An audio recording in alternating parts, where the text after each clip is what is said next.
case against Iran. Iran lied about never having a nuclear weapons program. Israel says it has proof the country has not ended its nuclear program.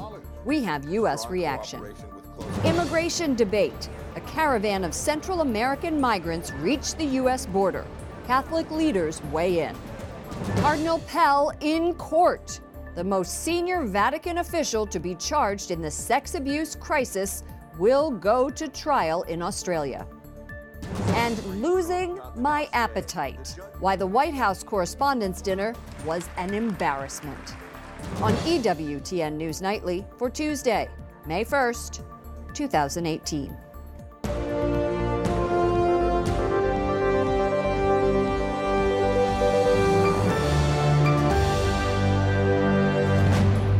Good evening from Washington, D.C., and thank you to those of you joining us from around the world for news from a Catholic perspective. I'm Lauren Ashburn.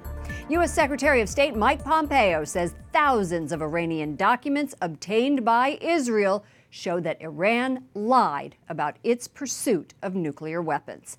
He says he personally reviewed them. And Pompeo also says the Iranians lied to the 6 nations who negotiated a nuclear deal, a deal that President Trump wants to dismantle. Correspondent Wyatt Goolsbee joins us from the State Department. Good evening, Wyatt. Good evening, Lauren. Secretary Pompeo has told Israel, one of America's biggest allies, he believes Iran did lie, but he says he wants to discuss the evidence with our European allies who are more skeptical. This couldn't come at a busier time for the man who's laying out his vision today as the country's top diplomat. The United States diplomatic corps needs to be in every corner, every stretch of the world, executing missions on behalf of this country, and it is my humble, noble undertaking to help you achieve that. So I look forward. Mike Pompeo gets a warm welcome during his first address as Secretary of State to his department. The 54-year-old former CIA director is hitting the ground running since he was sworn in Thursday. This weekend, he flew to Brussels, Saudi Arabia, Israel, and Jordan.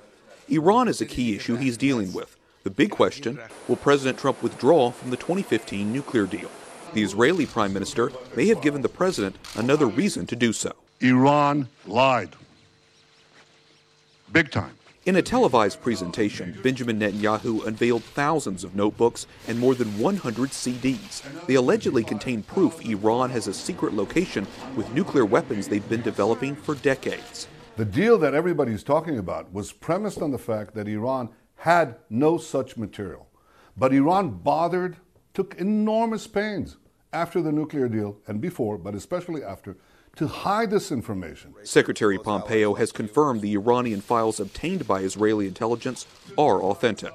This will, I think, spell out the scope and scale of the program that they undertook there, and I think makes very clear that at the very least the Iranians have continued to lie to their own people.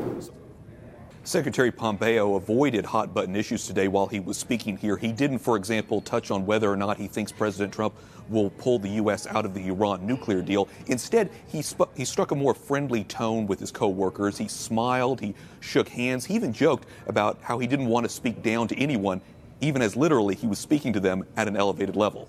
Lauren? Correspondent Wyatt Goolsbee reporting from the State Department. Thank you, Wyatt. Central Americans who have been heading north in a caravan begin turning themselves in at the border to seek asylum. But President Trump is critical of that group and says it points to our lax immigration system. White House correspondent Mark Irons has more. Good evening, Mark. Good evening, Lauren. The president has blasted the caravan. He wants greater security and an end to legal loopholes. Catholic organizations are speaking out, though. I talked with an immigration expert from a Catholic legal group who says these migrants aren't abusing the system and they could use assistance.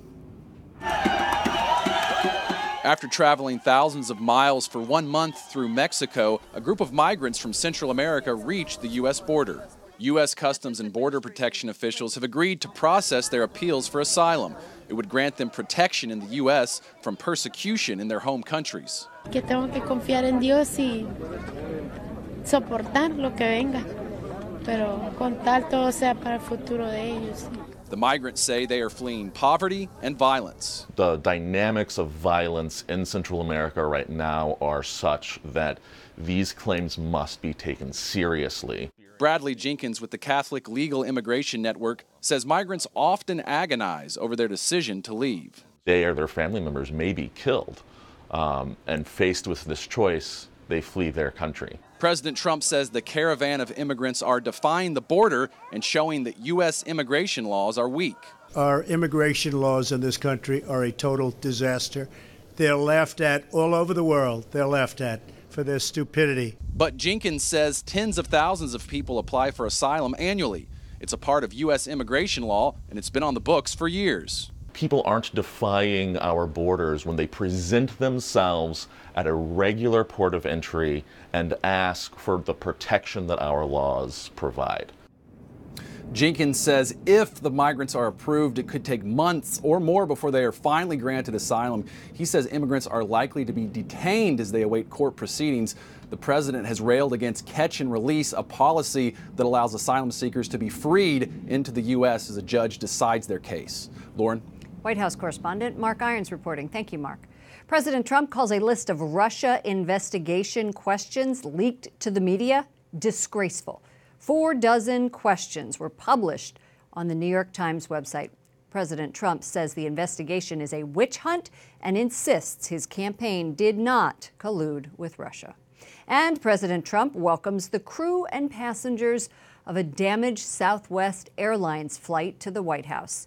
He has a message for the family of Jennifer Riordan, a Catholic woman killed in the accident. We send our prayers to Jennifer's husband and their 2 beautiful young children. We ask God to hold this family close as they grieve the loss of a loving wife and mother. The president says they showed great character in last month's emergency landing. The crisis came after an engine exploded, damaging the plane's cabin. As National Foster Care Month kicks off, Catholic bishops are asking Congress for protection. They say faith-based adoption and foster care programs are under siege. Capitol Hill correspondent Jason Calvi joins us with their new push. Good evening, Jason. Good evening, Lauren. Catholic Charities have been forced out of adoption services in 3 states and here in the District of Columbia. That's because the states require them to place kids with same-sex couples. Now, Catholic groups say that violates their conscience, but faith-based agencies aren't giving up on serving their clients. Kelly Clemente was 18, single, and pregnant. I knew that abortion would never be on the table. It didn't even cross my mind. 10 years later, she talks about placing her son up for adoption through a Christian agency. In my mind, I had nothing to offer other than love, and through a faith-based adoption agency, I was not just able to find any family for this child, but a family that held the same beliefs that I had. But the states of Massachusetts, Illinois, California, along with the District of Columbia, have forced out providers who don't place kids with same-sex couples. Well, it's really a loss for the children. As a result, the U.S. Bishops' Conference is asking Congress for protection. In a letter today, they say the freedom to serve the vulnerable according to one's conscience is foundational to our country. It's signed by Catholic Charities USA, Southern Baptists, Concerned Women for America, and other religious groups. They're urging the House to pass a law that would protect faith-based adoption agencies from discrimination. Frankly, they're discriminating against these faith-based agencies based on their religious tenets. And it's something that has been, a new threat over the last few years. And it's just something that we need to, allow these agencies to have the space to operate. Gay rights groups say it's discriminatory to turn away gay couples, and they're taking action. Lambda Legal, a gay advocacy law firm, is suing the U.S. bishops over this issue. And this March, the city of Philadelphia stopped doing business with Catholic Charities over faith-based adoptions. Lauren? Jason, what reason do these Catholic groups give for saying that they are only going to place children with a married mother and father? Church teaches marriage is the union of one man and one woman, and it cannot endorse same-sex unions. The Family Research Council is a Christian think tank, and they agree with the U.S. bishops. They actually signed on to the letter. They say the gay couples can be served at many other agencies, and they say losing all faith-based adoption is an undeniable violation of religious freedom. Capitol Hill correspondent Jason Calvi. Thank you, Jason. Cardinal George Pell, the Vatican's finance minister, will stand trial on charges alleging he sexually abused multiple victims decades ago. The Australian cardinal, who is also on the Pope's Council of Cardinals, or C9, is the most senior Vatican official to be charged following an investigation into sexual abuse within the Catholic Church. Pell strongly denies the allegations and has pleaded not guilty in a Melbourne, Australia court. Vatican correspondent Juliet Lindley joins us from Rome. Juliet, tell us about these charges. Lauren, the details of the allegations against the 76-year-old have yet to be disclosed. Now, police have described the charges as historical sexual assault offenses, meaning the crimes allegedly occurred decades ago. Pell's lawyers told the Australian court in February that the first alleged victim went to the police in 2015, so 40 years after the alleged abuse took place. Now, we do know the judge decided to drop around half of the charges, and we understand on the basis of lack of credibility on behalf of the accusers. But the judge decided the number the prosecution's case was strong enough to warrant a trial by jury.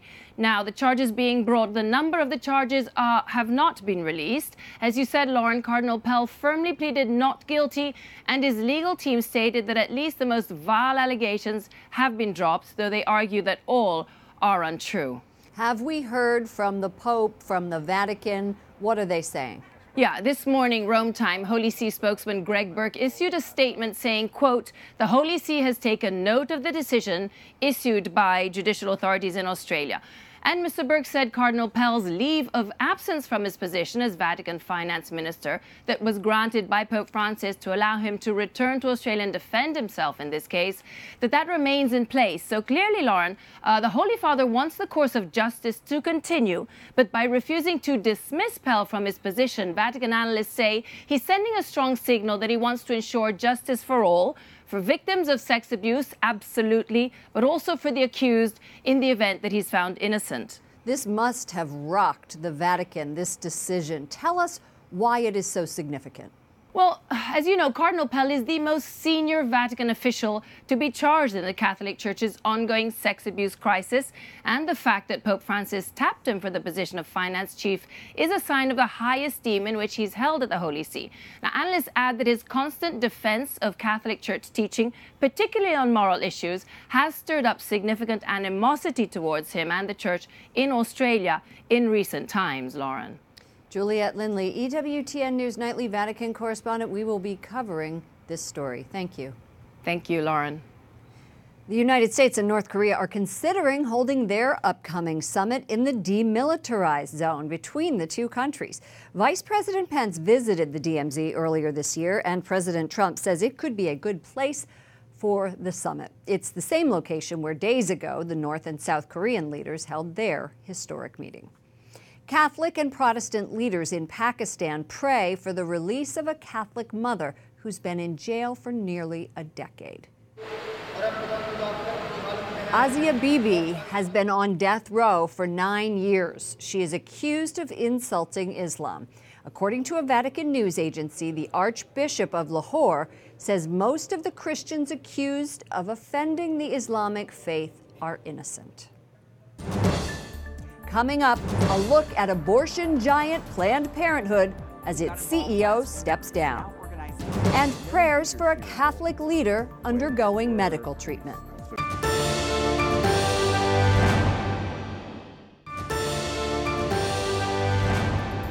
As Planned Parenthood's longtime president steps down, a new report says the Trump administration is considering whether or not to deny Planned Parenthood access to certain government funds. Axios reports today the White House may cut off Title X money from abortion providers. It would force Planned Parenthood to make a decision, end abortion referrals and keep the funding, or continue the referrals and lose the money. Title X has a budget of $286 million. Star Parker joins me now. She is the president of the Center for Urban Renewal and Education. We have seen, Star, courts block similar measures. Therefore, is this an effective strategy to defund Planned Parenthood? It absolutely is. We should do everything. If we really believe that this is humanity in the womb, then we should do everything we can to stop this crime against humanity. When you think about not just Planned Parenthood funding, heartbeat bill, 20 weeks, every and anything we can do. Ohio just passed a bill to make sure that you can't kill the child if he has Down syndrome. Yes, I think it's a good idea, and I'm just wondering what's taken the president and the Congress so long. That's my next question. He campaigned hard on defunding Planned Parenthood, and it has not happened. What impact is this having on constituents? Well, I think that there are too many in the pro-life community that are giving him time. You know, we're planning policy now, and rumor in Washington is that if the Congress says if the top 3 pro-life groups don't agree, then why should they put political capital into defunding Planned Parenthood and or any other initiative we want? So what we have to do as a pro-life community is unify ourselves and become again anti-abortion and make sure that we end this crime against humanity in our country. Cecile Richards just stepped down as the president of Planned Parenthood. She also has a book here, Make Trouble. In the book, she alleges that Ivanka Trump and Jared Kushner came to her and said that they would bribe her, essentially is her words, to stop providing abortions in exchange for more federal funding. Neither Kushner nor Trump have commented publicly. What do you make of Richards' allegations? Well, I'm not sure I can believe anything in her book because she left out a whole lot of details. Under her tenure as the president of Planned Parenthood for the last 12 years, they have killed 3.5 million in the womb. She forgot to mention that in her book. She also forgot to mention that she's in lawsuit right now because they were selling body parts of infants, of babies that were developing in the womb. So there's a lot of information that since she decided she would leave out, I'm not sure about the things that she put in. And it was ghostwritten, so we really don't know. That's what it says with somebody else here. You know, the issue of abortion is going to be very important in the midterm elections coming up. There's a report now that says that the top 50 plus competitive House races, in those, every single sitting Republican is pro-life. What impact is that going to have? Well, I think that as they become more anti-abortion, as opposed to just saying they're pro-life, that they will be able to take this mission and message head on. Americans need to be repulsed by what we've been doing. How many opportunities do we need to test ourselves, to judge ourselves? We've had Gosnell, we have the body parts, we have Cecile Richards taking all of this money. Why don't we just, as Christians, in particular as Catholic Christians who say we're pro-life, pool all of our resources and send the check straight to Planned Parenthood? They get $550 million tax dollars. Everyone you know, everyone I know, everyone they know, and all the way down probably 10, 15 times is still not going to come up with to even 10% of what tax money Planned Parenthood is getting. So maybe if we're forcing the envelope a little bit to force these politicians to be a little bit more anti-abortion, we might actually make a difference. They might actually win and we really do defund Planned Parenthood. Star Parker, president of the Center for Urban Renewal and Education, thank you as always for joining us. Bishop George Murray of Youngstown, Ohio, has been diagnosed with leukemia. The 69-year-old Jesuit is undergoing chemotherapy at the Cleveland Clinic. The diocese says it will provide updates and asks the faithful to keep him in their prayers. Bishop Murray is the chair of the Bishops' Committee Against Racism. Up next, Pope Francis says you can bring about world peace. Plus, my reflections on an annual Washington tradition that has lost its way.